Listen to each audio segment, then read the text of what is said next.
নমস্কাৰ প্ৰিয় শ্ৰোতাবৃন্দ, self realisation YouTube চেনেললৈ আপোনালোক সকলোকে স্বাগতম জনাইছোঁ।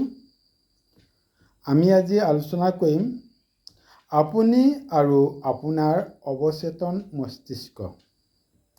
আমি সকলোৱে জানো আমাৰ মন আৰু আমাৰ মস্তিষ্কৰ তিনিটা অৱস্থা আছে, যেনে চেতন, অৱচেতন আৰু অচেতন। আমি সাধাৰণতে আমাৰ স্বভাৱ, আমাৰ আচৰণ, আমাৰ দৈনন্দিন কাৰ্যকলাপ যিমান পৰিমাণে চেতন মস্তিষ্ক বা মনৰ দ্বাৰা পৰিচালিত হওঁ, তাতোতকৈ বহুত বেছি পৰিমাণে আমি আমাৰ অৱচেতন মন বা মস্তিষ্কৰ জৰিয়তে পৰিচালিত হওঁ। কিন্তু আমাৰ অৱচেতন মস্তিষ্কই কেতিয়াও যুক্তি নদৰ্শায়, তৰ্ক নকৰে বা সত্য আৰু অসত্যৰ মাজত বিচাৰ বিশ্লেষণ নকৰে। অৰ্থাৎ আমাৰ অৱচেতন মস্তিষ্কই চেতন মস্তিষ্কৰ দৰে যুক্তি বা তৰ্ক নকৰে, কাৰণ অৱচেতন মস্তিষ্কই বিচাৰ নকৰে। যদি আপুনি অৱচেতন মস্তিষ্কক পৰামৰ্শ দিয়ে যে যি পৰামৰ্শ দিয়ে সি সকলো পৰামৰ্শকে সত্যৰূপে গ্ৰহণ কৰে আৰু তাক পৰিস্থিতি, ঘটনা বা অনুভৱ ৰূপে আগুৱাই নিয়ে। যিবিলাক পৰিৱেশ, পৰিস্থিতি আৰু অনুভৱে আপোনাৰ ক্ষেত্ৰত সংঘটিত হৈ আছে বা হ'বলৈ গৈ আছে, সেয়া আপোনাৰ অৱচেতন মস্তিষ্কত বহি থকা বা অৱচেতন মস্তিষ্কত অৱস্থিত বিশ্বাসৰ কাৰণেহে হৈ আছে। যদি আপুনি ভুল বিচাৰ বা ধাৰণা অৱচেতন মস্তিষ্কক দি আছে বা দি আহিছে, প্ৰকৃতিৰ নীতি অনুসৰি তাৰ ফলাফল আপুনি নিশ্চয় পাব।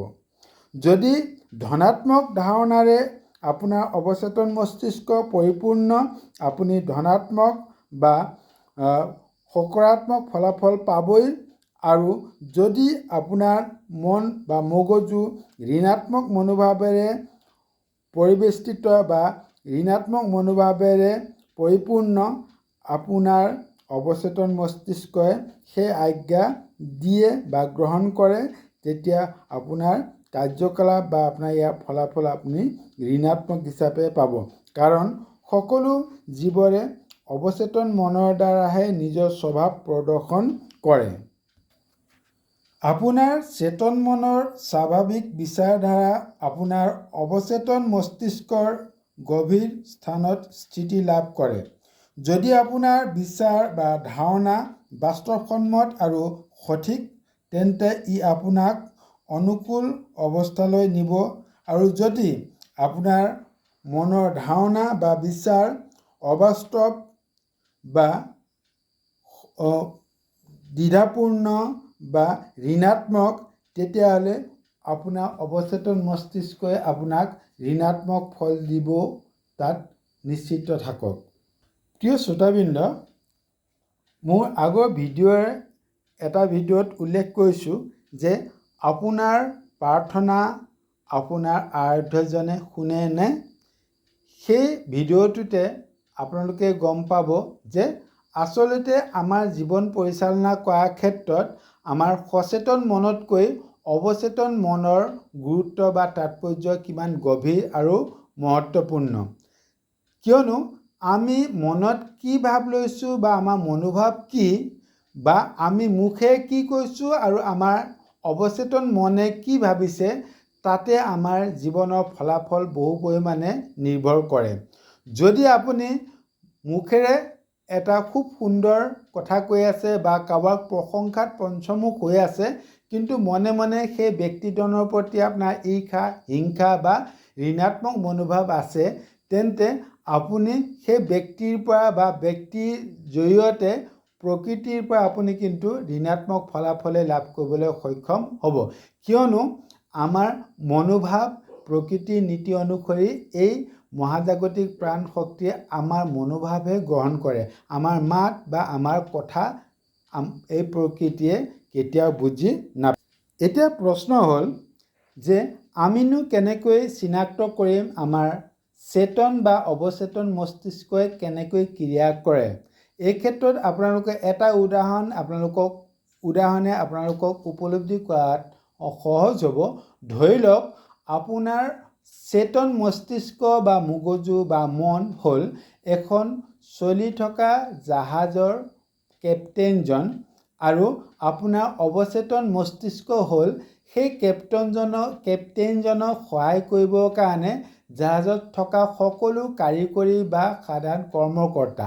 এতিয়া কেপ্টেইনজনে যিটো নিৰ্দেশ বা যিটো আদেশ সকলোকে প্ৰদান কৰে, সকলো কৰ্মকৰ্তা বা কাৰিকৰী বিষয়াসকলে সেই কেপ্টেইনজনৰ আদেশ পালন কৰিবৰ কাৰণে বাধ্য, কাৰণ তেওঁলোকৰ এইটো বিচাৰ কৰাটো তেওঁলোকৰ অধিকাৰ বা এখতিয়াৰৰ ভিতৰত নপৰে যে কোনটো শুদ্ধ আৰু কোনটো অশুদ্ধ।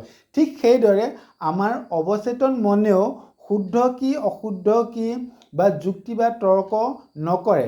অৱচেতন মন বা মস্তিষ্কই কেৱল মাত্ৰ সেই কথাকে গ্ৰহণ কৰে যি কথা আমাৰ চেতন মন বা চেতন মস্তিষ্কই অৱচেতন মস্তিষ্কলৈ প্ৰেৰণ কৰিছে বা অৱচেতন মস্তিষ্কক আদেশ কৰিছে। গতিকে